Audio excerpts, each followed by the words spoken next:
ৰাণীৰ মেকুৰীকুছিত বৃক্ষৰোপণ কাৰ্যসূচী বন বিষয়া ছাত্ৰ-ছাত্ৰী আৰু স্থানীয় ৰাইজৰ অংশগ্ৰহণ গুৱাহাটী মহানগৰীৰ সমীপৱৰ্তী ৰাণী মেকুৰীকুছি প্ৰাথমিক বিদ্যালয় চৌহদত সোমবাৰে এক বৃক্ষৰোপণ কাৰ্যসূচী ৰূপায়ণ কৰা হয়। মৰাপুৰ ভিলেজ পট্টা লেণ্ড ষ্টোন মাইনিং পাৰ্মিট এৰিয়াৰ ডাক ন 637 পট্টা ন 111 অৰ্ডাৰ ন B/K/ষ্টোন/ বাবুল ৰাভা 966869 dated 3/2/2025 উদ্যোগত আৰু মেকুৰীকুছি মিলন শিল্পী সংঘৰ সহযোগত এই বৃক্ষৰোপণ কাৰ্যসূচী উপস্থিত থাকি বৃক্ষৰোপণ কৰে মেকুৰীকুছি ৰাইজ গয়ৰহৰ সভাপতি ভূপেন ৰাভা, নগাঁও সামাজিক বন সংমণ্ডলৰ প্ৰাধিকাৰী বিষয়া ৰোহিণী কুমাৰ দাস, পূব কামৰূপ বন সংমণ্ডলৰ ACF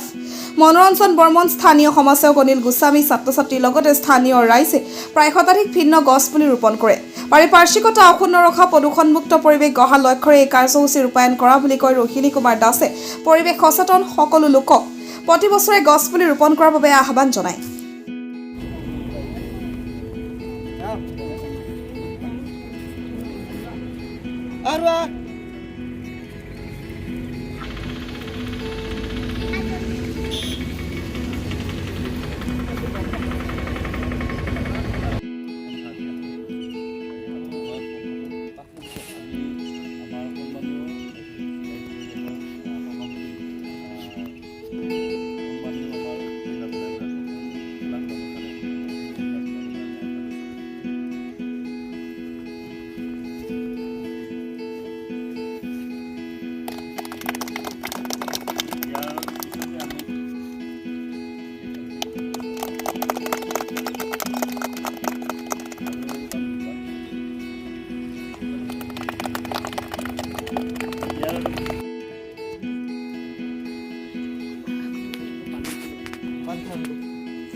আজি আচলতে আমাৰ ইয়াত